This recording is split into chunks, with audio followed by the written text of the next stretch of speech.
Présente-toi. Odilon, Noé Crou, fils du vent. D'accord. Ton grand, c'est Mehdi. Mehdi. Est-ce que Mehdi, quand vous appelez le fils du vent, est-ce que ça sous-entend que c'est vraiment lui qui vous a entraîné tous ou c'est plutôt un hommage que vous lui rendez parce que vous l'aimez? Ouais, c'est un peu des deux en fait, parce que moi, c'est quand j'ai commencé vers 2011, c'est lui un peu qui est venu vers moi, qui m'a donné pas mal de conseils. Ouais, je vois, il était présent quoi. Et puis c'est à peu près la même chose pour les autres, du coup voilà, on a fait ça. Mais après, c'est pas uniquement pour dire on est les petites Mehdi, c'est aussi une vision de la danse, tu vois. Il y a un style un peu commun entre chacun des membres de ce groupe. Mais c'est plus une vision par rapport au 6TD ou au vent? Plus par rapport au vent, parce que moi j'ai rien à voir avec CSTD en fait. D'accord, c'est pour bien que les gens comprennent bien un petit peu votre univers.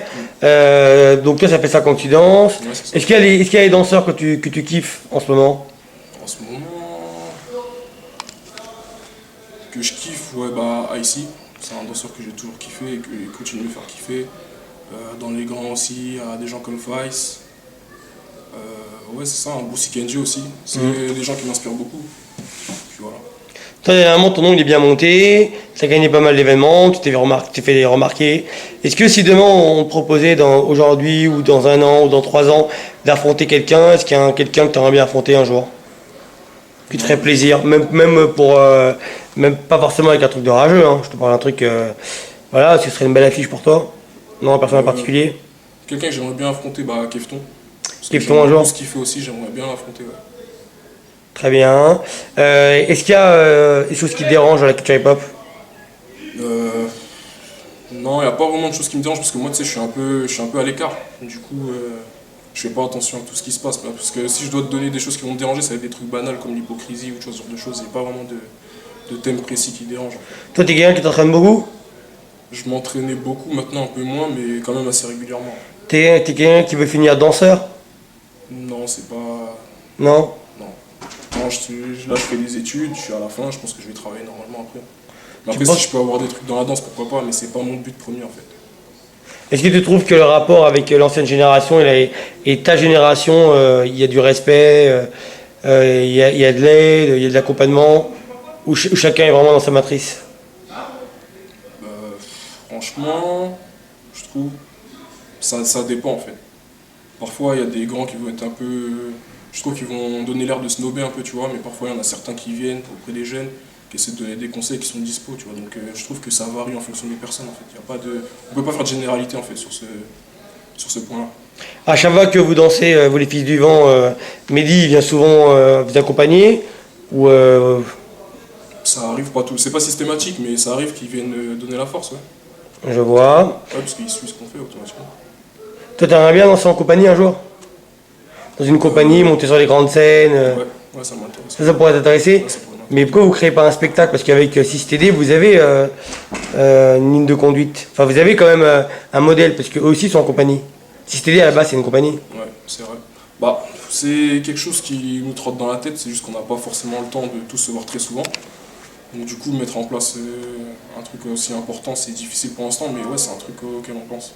Si demain, tu devais te faire un JD, ton binôme, ça serait Mon frère, Harry Bolt, je sais pas si tu Harry Bolt, il disait avec tes speakers, je crois que j'ai donné un peu le nom toute la terre. Voilà. Là, si je fais le JD, c'est avec lui. C'est la famille, c'est le sang, tu vois. Donc le JD, c'est quelque chose d'important, donc je préfère le faire avec lui. Toi, est-ce que tu regardes un petit peu les filles dans la danse hip-hop? Est-ce qu'il y a des filles qui se démarquent? Les filles que j'aime bien, ouais, des filles qui se démarquent. J'aime beaucoup Lindsay. Lindsay? J'aime beaucoup Rivers aussi, Silent School. Riva, je la connais moins, j'avoue. Ouais, mais elle est très très forte, on va surveiller. J'aime bien Lila, et puis les deux jumelles qui sont rentrées dans 6TD aussi, j'aime bien, je sais pas si tu vois. Je les connais moins. Elle aussi, Il va falloir que je surveille tous ces noms-là. Rivers, bon, Lila, je la connais. Quand je vois Lila, je vois Costini, évidemment. Et les deux jumelles, il va falloir que je regarde un peu qui est qui. Après, il y en a sûrement d'autres, mais j'ai pas tout en tête comme ça, tu vois. Très bien. Est-ce que tu trouves que la culture aujourd'hui, elle est underground au niveau du hip-hop? C'est-à-dire, est-ce qu'il y a beaucoup d'événements gratuits où l'esprit est vraiment, vraiment libre? Il y en a pas énormément, mais on arrive à en trouver quand même. Après, c'est à nous, hein. Vas-y. Dès que c'est à vous, il va, direct. Il n'y en a pas énormément des événements vraiment underground, mais là, tu vois, comme aujourd'hui, on est sur un concert de Bobby. Ouais. Pas de money price, l'entrée elle est gratuite, mais il y a des gens qui sont venus pour se taper, tu vois. Il y a des keftons, il y a des dailles, tu vois. Ce que je lui dis à Kipton, ce que je lui dis. Ça existe toujours, c'est juste que c'est pas tout le temps, mais ça existe. Est-ce qu'il y a des choses qui te dérangent dans l'hip-hop? Non, tu m'as dit peut-être l'hypocrisie, ce genre de choses. Est-ce qu'il y a un événement dans lequel tu aimerais participer un jour? Ça te ferait kiffer d'être invité?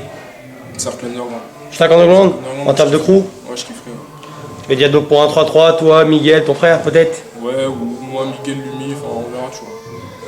C'est ça. Est-ce que tu as compris que l'état d'esprit il était quand même assez virulent? Ouais, j'ai compris, et moi, si je dois être invité là-bas, c'est sûr que je vais me mettre dans cet état d'esprit-là, tu vois. Je vois. Quand tu as commencé la danse, pourquoi tu as commencé la danse, tiens? J'ai commencé la danse, franchement, c'est un pote à moi, parce que moi, j'habite pas en région parisienne, tu vois. Il est venu de Paris et tout, il dansait déjà un peu, il m'a mis dedans, j'ai kiffé, j'ai commencé, tu vois. Au début, c'était dur parce que j'avais pas de repères. Du coup, je commençais à me renseigner un peu sur ce qui se faisait, le système des battles, tout ça, et c'est en allant sur Paname que j'ai commencé à comprendre. Et c'est là aussi que j'ai rencontré Mehdi, tu vois. Et ça s'est passé comment le jour où tu as rencontré Mehdi? C'était un petit battle comme ça, il était juge, et j'ai dansé, après à la fin... Pour les gens, Mehdi c'est idem. Hein. Ouais, idem, Parce que c'est pas tout le monde qui connaît. Ouais. Il était juge, après on a parlé, on a gardé contact. Après il m'a proposé de venir m'entraîner avec lui avec à la def, tu vois. C'était à la fin en fait. Donc on est en 2010-2011. 2011, ouais. C'était la fin de la def, on a commencé à s'entraîner un peu. Mais vu que j'habite loin, je le voyais pas souvent. Mais t'étais où avant? Poitiers, non? Non, j'habite à Dreux. À Dreux? Ouais. Je vois, là où il y a Kilaken. C'est ça exactement, voilà, lui c'est mon gars aussi. Et ouais, donc ouais, c'est parti de là, puis je le voyais de temps en temps.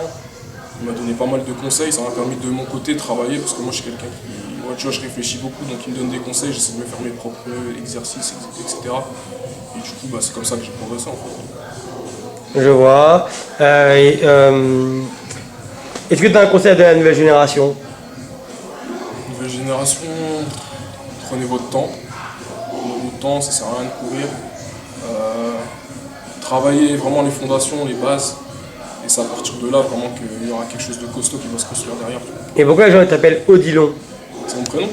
Ah, c'est ton vrai prénom? Ah voilà, c'est différent. Ouais, j'ai pas cherché à avoir un blaze ou quoi, j'ai mis mon prénom comme ça. Toi, t'es quelqu'un qui t'entraîne beaucoup? Ouais, comme je t'ai dit avant, avant je m'entraînais beaucoup. Il y a une période, ça m'arrivait de m'entraîner tous les jours, tu vois, mais là j'ai calmé. Mais je m'entraîne assez régulièrement quand même. T'as pas participé au JD? J'ai fait les présélects cette année avec mon frère, mais on n'est pas passé. Je vois.